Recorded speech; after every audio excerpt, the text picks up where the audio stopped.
மறுக்கப்பட்ட கல்வியை உரிமையை வழங்கவே ஜாதி சான்றிதழ் கேட்கப்படுகிறது என்று திருச்சியில் நடந்த விழா ஒன்றில் நாடாளுமன்ற எம்பி கனிமொழி பேசியுள்ளார்.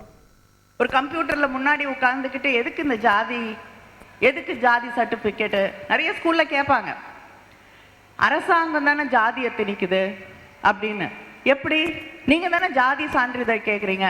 ஜாதி சான்றிதழ் உன்னுடைய ஜாதியை தெரிந்து கொள்வதற்கு கேட்கப்படுவது இல்லை.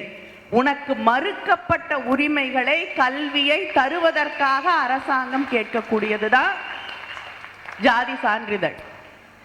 இதை நம்ம புரிஞ்சுக்கணும்னா இந்த வரலாறை நாம் தெரிந்து கொள்ள வேண்டும். இதற்காகத்தான் அண்ணன் சுபவி அவர்களும் அவரோடு சேர்ந்திருக்கக்கூடியவர்களும் இந்த திராவிட பள்ளியை தொடங்கி நடத்தி கொண்டிருக்கிறார்கள். செய்திகளை உடனுக்குடன் தெரிந்து கொள்ள உடனே சப்ஸ்கிரைப் பண்ணுங்க.